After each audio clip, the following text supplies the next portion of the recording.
ಬುದ್ಧಿ ಬಿಡ್ರಿ. ನೀರ ಊಟ ಅಲ್ಲ, ಅದನ್ನು ಬಿಟ್ಟು ಬರ್ರಿ. ಏನಾರ ತರುದಿತ್ತಂದ್ರೆ ಭಕ್ತಿ ತಗೊಂಡ್ ಬರ್ರಿ, ಬೇರೆ ಏನು ತರುವಂತದ್ದಿಲ್ಲ. ಅದಕ್ಕಾಗಿ ಭಕ್ತಿಲಿ ಅಂಬಲಿನ ಹಾಕಿಸ್ಕೊಂಡು ಅವಾಗ ಬೇಡ್ಕೊಡ್ರಿ, ತಾಯಿ ಒಳ್ಳೇದು ಮಾಡ್ತಾರೆ. ಈಗ ಸಂಕಲ್ಪ ಮಾಡಿಸ್ತೀವಿ, ಆ ಸಂಕಲ್ಪವನ್ನು ಏನ್ ಮಾಡಿಸ್ತಿದ್ದಾರೆ ಅನ್ನುವಂಥದ್ದನ್ನ ಅರ್ಥ ಮಾಡ್ಕೊಂಡ ಮಾಡ್ರಿ.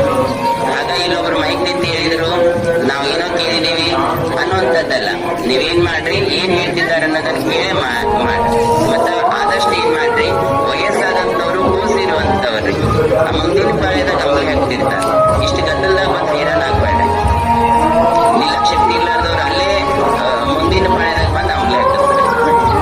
ಈಗ ಸಂಕಲ್ಪ ಹೇಳ್ತೀವಿ, ಸಂಕಲ್ಪ ಹೇಳಿ ಅನ್ನ ಪ್ರಸಾದ ನಿಲಯದಲ್ಲಿ ಏನಿದೆಲ್ಲ ನಿಮ್ ಮನೆಯಿಂದ ಏನಾದ್ರು ದವಸ ಧಾನ್ಯ ಕಾಳುಗಳು ತಂದಿದ್ರಿ ಅಂದ್ರ ಮಳೆ ಇರೋ ಕಾರಣಕ್ಕೆ ಒಂದೆಡೆ ಹಾಕಕತ್ತಾರ.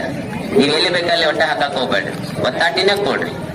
ನಿಮ್ ಮನೆಯಿಂದ ಏನಾದ್ರು ಇಲ್ಲಪ್ಪ ನಮ್ಮ ಮನೆಯಿಂದ ನಾವು ಕಾಳು ತಂದೀವಿ, ಕಡಿ ತಂದೀವಿ, ನೀವೇನ್ ತಂದ್ರು ಪ್ರಸಾದಕ್ಕೆ ತಂದೀವಿ, ಅದನ್ನ ಎಲ್ಲಿ ಕೊಟ್ರು ಅಲ್ಲೇ ಮುಟ್ತದ. ಆದ್ರೆ ಮಳೆ ಇರೋ ಸಲುವಾಗಿ ರಕ್ಷಣೆ ಆಗಾಕ ಒಂದೆಡೆ ಕೊಡಾಕತ್ತಾರ, ಅಲ್ಲಿ ಎಲ್ಲಿ ಕೊಡಾಕ್ ಹೋಗ್ಬೇಡ್ರಿ, ಒತ್ತಾಟಿನ ಕೊಡ್ರಿ.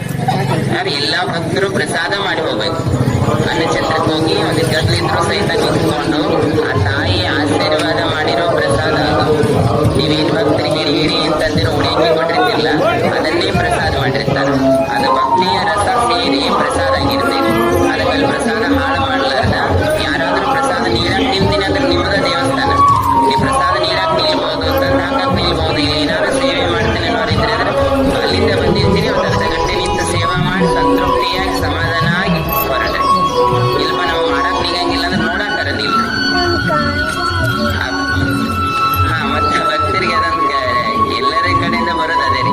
ಆ ಒತ್ತುಗಳ ಮಣ್ಣನ್ನು ಹಚ್ಕೊತೀರಿ. ಕಾಲು ನೋಸಾಕತ್ತಂದ್ರೆ ಒತ್ತಿನ ಮಣ್ಣು ಹಚ್ಕೊಳ್ಳಿ. ಯಾವತ್ತೇ ಹೇಳ್ತೀನಿ ಅಂಬಲಿನೂ ಹಚ್ಕೊತೀರಿ. ಅಂಬಲಿ ಇನ್ನೊಂದು ಕುಡಿಯೋದಕ್ಕೆ ಅಮ್ಮ ಕೊಟ್ಟಿದ್ದೆ ಹೊರತು ಕಾಲಿಗೆ ಹಚ್ಕೊಳಕ ಮೈಗೆ ಹಚ್ಕೊಳಕಲ್ಲ. ಯಾರು ಕಾಲಿಗೆ ಹಚ್ಚೋದು ಮೈಗೆ ಹಚ್ಚೋದು ಮಾಡಕ್ ಹೋಗ್ಬೇಡ್ರಿ.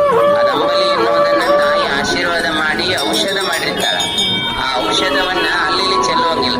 ಈಗ ನೋಡ್ರಿ, ನೀವ ಡಾಕ್ಟರ್ ಮಾತಕ್ ಹೋಗಿರ್ತೀರಿ, ನಾವು ಔಷಧ ತಗೋರಿ, ಗುಳಿಗೆ ತಗೋರಿ, ನಾ ಗುಳಿಗೆ ಯಾರದು ಒಂದು ಬಾಟ್ಲ ನೀರಾಗ ಹಾಕಿ ಅಳಗೆ ಆಡಿಸಿ ಮೈಗೆ ಹಚ್ಕೋತೀರಿ ನೀವು? ಹಚ್ಕೋರಿ, ಅದ್ರ ಕಡಿಮೆ ಆಕೈತೇನು? ಇಲ್ಲಕಂದ್ರೆ ಒಂದಿಷ್ಟು ಜನ ಹೋಗಿ ಹಿಂಗೆ ಹೇಳ್ರಿ, ಡಾಕ್ಟರ್ ಇಂಜೆಕ್ಷನ್ ಏನ್ ಮೈಯಾಗ ಏನ್ ಕೊಡ್ಬೇಡ್ರಿ, ಕೈಯಾಗ ಕೊಡ್ರಿ, ಮೈಯಾಗ ಹಚ್ಕೊಂಡ್ ಬಿಡ್ತೀವನ್ರಿ. ಹಾಗ ಅದು ಅಂಬಲಿ ಅನ್ನೋದು ನಿಮಗ ಅಂಬಲಿ ಆಗೈತಿ. ಆ ತಾಯಿ ಕಲಿಯುಗದಲ್ಲಿರುವ ಸರ್ವ ರೋಗಗಳನ್ನು ಆ ಅಂಬಲಿಯಿಂದ ನಿವಾರಣೆ ಮಾಡೋದಕ್ಕಂತೇನೆ ಅವತಾರ ತಾಳಿ ಬಂದಿದ್ದಾಳ. ಅದಕ್ಕಂತೇನೆ ಅಂಬಲಿ ಔಷಧ ಆಗೈತದ. ಅದನ್ನ ಹೊಟ್ಯಾಗ ತಗೋರಿ, ಬುದ್ಧಿನ ಮಣ್ಣು ಹಚ್ಕೊಳಕ್ ಹೋಗ್ಬೇಡ್ರಿ. ಮೈಗೆ ಅಂಬಲಿ ಹಚ್ಕೊಳಕ್ ಹೋಗ್ಬೇಡ್ರಿ. ನಿಮ್ಗೆ ಏನೇ ಗೊತ್ತಿರ್ಲಿಲ್ಲ ಅಂದ್ರೆ ಕೌಂಟರ್ದಲ್ಲಿ ಇರೋರ್ನ ಕೇಳ್ರಿ, ನಮ್ಮನ್ನ ಕೇಳ್ರಿ, ನಾವೆಲ್ಲರೂ ಹೇಳ್ತೀವಿ. ಅದನ್ನ ಬಿಟ್ಟು